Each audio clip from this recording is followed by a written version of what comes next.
बिस्मिल्लाहिर्रहमानिर्रहीम। अस्सलाम वालेकुम डियर स्टूडेंट्स, मैं हूं आपका बायोलॉजी टीचर असद सुल्तान। आज का हमारा टॉपिक है chapter number 4 cells and tissue का एंडोसाइटोसिस और एक्सोसाइटोसिस। ठीक है, सेल के अंदर जो मटेरियल है वो कैसे मूव करता है और सेल के बाहर कैसे जाता है, इसको हम आज के टॉपिक में देखेंगे। हमने इसी ट्रांसपोर्ट के टॉपिक्स के अंदर हमने देखा था कि जो मटेरियल हैं वो सेल के अंदर और बाहर जाते हैं with the help of cell membrane. Cell membrane इस्तेमाल होती है। सेल वॉल्यूम और सेल शेप को जब हम डिस्कस कर रहे थे तो हमने कहा था कि जब सेल जितना ज़्यादा सरफेस एरिया उसका एनवायरनमेंट के साथ टच में होगा, यानी किसी भी सेल का जो वॉल्यूम है वो उसके सरफेस एरिया के हिसाब से ज़्यादा होगा, जो सरफेस एरिया है वो ज़्यादा होगा, तो वो किसी भी न्यूट्रिएंट्स की अपटेक या किसी भी वेस्ट मटेरियल को बाहर ज़्यादा आसानी से निकाल सकेगा। क्योंकि जितना ज़्यादा सरफेस एरिया होगा उतनी ज़्यादा जो उसकी सेल मेम्ब्रेन है वो एनवायरनमेंट के साथ टच के अंदर होगी, उतने ज़्यादा वो न्यूट्रिएंट्स को अपटेक कर सकती है और उतना ज़्यादा ही वो मटेरियल को एक्सक्रीट कर सकती है, बाहर खारिज कर सकती है। तो आज हम उस चीज़ को डिस्कस करेंगे कि किस तरह सेल मेम्ब्रेन या जिसको हम प्लाज्मा मेम्ब्रेन भी कहते हैं वो सेल के इनटेक और आउटटेक में किरदार अदा करती है। डेफिनेशन सबसे पहले एंडोसाइटोसिस। ठीक है, एंडो मीन इनसाइड। ठीक है, तो it is the process of cellular ingestion. ये सेल के खाने का प्रोसेस है। इंजेशन यानी जब हम नॉर्मली भी जब हम भी खाना खाते हैं तो जब हम निवाला तोड़ के उसको मुंह में डालते हैं उस प्रोसेस को हम इंजेशन कहते हैं, निगलना, खाना।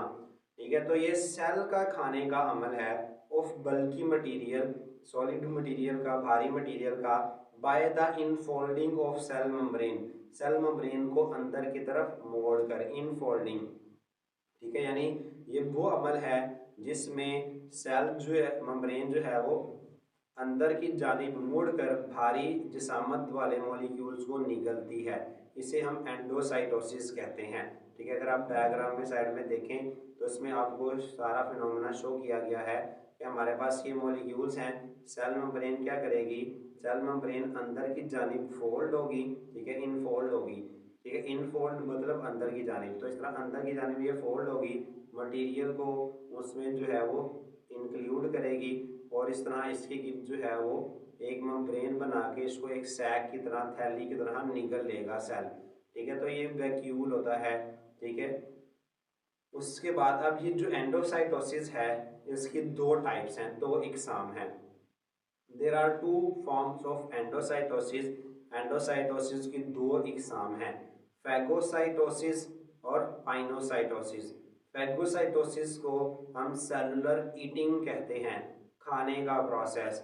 पाइनोसाइटोसिस जो है वो सेलुलर ड्रिंकिंग कहते हैं, सेल के पीने का प्रोसेस। यानी फैगोसाइटोसिस, ये दोनों किसकी टाइप्स हैं, एंडोसाइटोसिस की।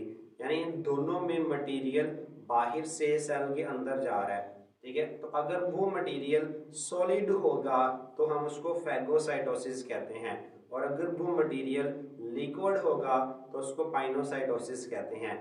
तो खाने के प्रोसेस को हम ईटिंग कहते हैं और पीने को ड्रिंकिंग। जैसे हम नॉर्मली भी लाइक अगर हम कोई कोल्ड ड्रिंक पी रहे हैं, कोई जूस पी रहे हैं तो हम उसको पीना कहते हैं, यानी अगर वो मटेरियल लिक्विड है। अगर हम ये नहीं कह सकते कि मैं जूस खा रहा हूँ या मैं पानी खा रहा हूँ। ठीक है, तो आप उसको पी रहे हैं।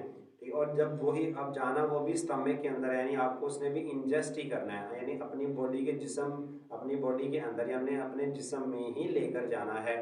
इसी तरह जब आप कोई सॉलिड चीज़ जो है लाइक आप खाना खा रहे हैं, कोई चीज़ खा रहे हैं जो सॉलिड है, तो आप उसके लिए जो है लाइक अगर आप रोटी खा रहे हैं तो आप ये नहीं कहेंगे मैं रोटी पी रहा हूँ।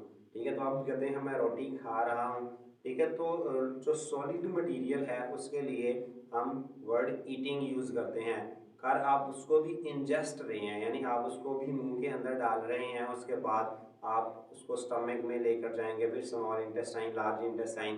पानी के साथ भी ऐसा ही होगा, लेकिन डिपेंड करता है कि वो सॉलिड है या लिक्विड है।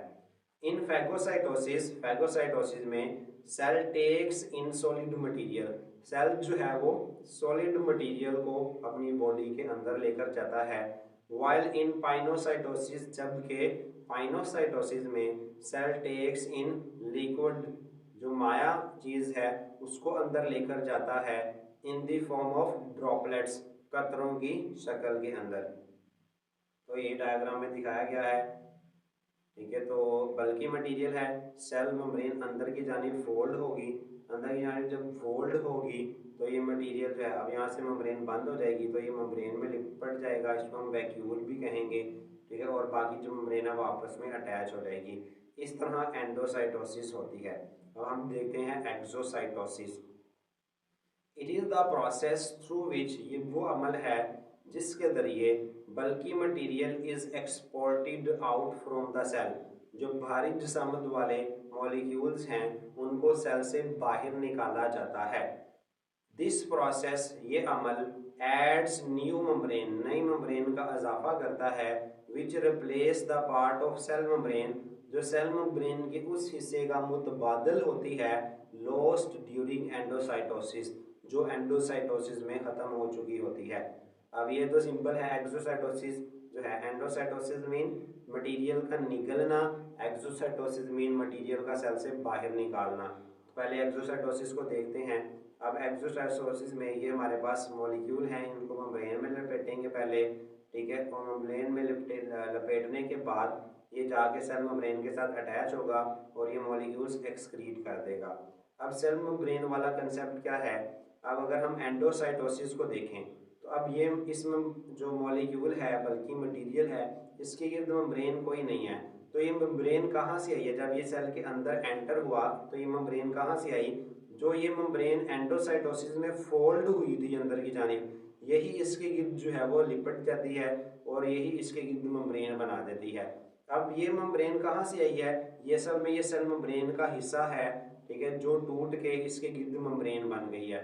तो इस सेल एंडोसाइटोसिस में सेल मेम्ब्रेन का जो हिस्सा है वो टूट जाता है, जो इस वैक्यूल या इस मटेरियल के गिर्द लिपट जाता है। तो सेल एंडोसाइटोसिस में सेल मेम्ब्रेन छोटी हो जाती है साइज में।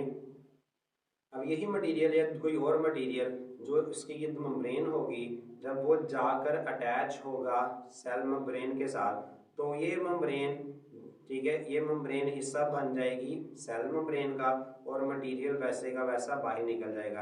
यानी यही वाली जो मेम्ब्रेन है, अगर आप डायग्राम देख रहे हैं तो यही वाली मेम्ब्रेन में, ठीक है, ये आगे यही वाला हिस्सा ये इस सेल मेम्ब्रेन का हिस्सा बन गया है, ठीक है। और मटेरियल को हमने वैसे ही एक्सक्रीट कर दिया, बाहर खारिज कर दिया है। तो ये मेम्ब्रेन का इजाफा हो गया जो असल में एंडोसाइटोसिस में कम हुई थी या लॉस हुई थी। तो ये था एंडोसाइटोसिस और एक्सोसाइटोसिस, जिसके जरिए कोई भी सेल मटेरियल को निकलता है या सेल से बाहर